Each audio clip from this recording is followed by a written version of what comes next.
My personal definition of art is anything created with the intention of inspiring someone or something. Now, this is very broad, and a lot of people won't agree with it, but that's on purpose.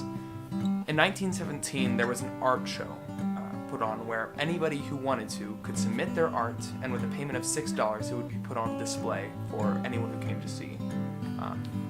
And so, one famous artist, Marcel Duchamp, wanted to test the limits of this art show.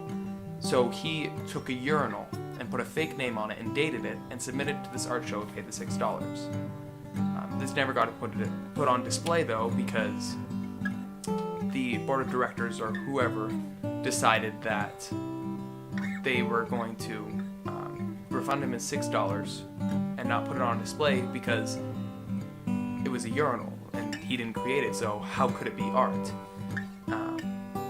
Now this works really well with my definition of the story, because what Marcel Duchamp did inspired a dialogue on what is art and how do we define that.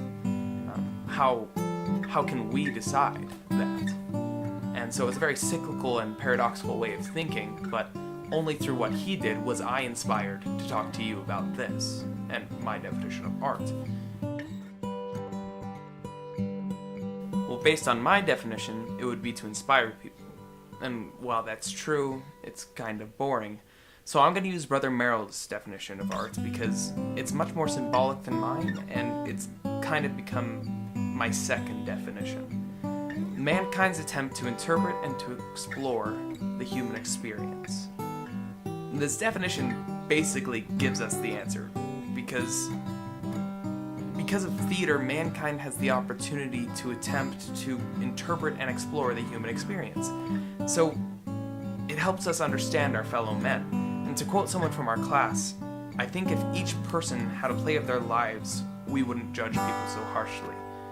And that's kind of what this whole definition is about, because when we can understand someone, we can understand their experiences, and we can live vicariously through them, then we don't need to make the same mistakes.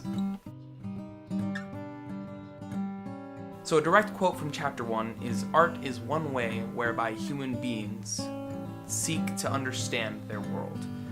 And if that's the case, then art can be the perfect medium to help us understand the gospel. I think that's kind of what President Kimball was going for with this talk, even though he talked a lot about how we could be successful and how we could be the next Bach, or how no one has seemed to show him what he imagines the restoration was like and stuff. I think that's what he was getting at least that's what I took away, because he knows that we all have the potential to become amazing, and through art we can understand the gospel that no one else can, because we can live vicariously through people who have made mistakes and who have had to repent and make restitution for them. And so, thanks to these artists and to these actors, or sometimes real people, we don't have to suffer. So I used to be very strict with my definition of art. And I didn't believe that rap was actually music, or that certain absurdist plays that really just made me feel uncomfortable held any real value. But it wasn't until I realized that it wasn't my choice, and that it never would be my choice, what art is, that I actually understood it. Because like my definition said, art is anything created to inspire, with the intention to inspire someone or something. Because art is everything, and everything is art. And no one's definition is really going to change that.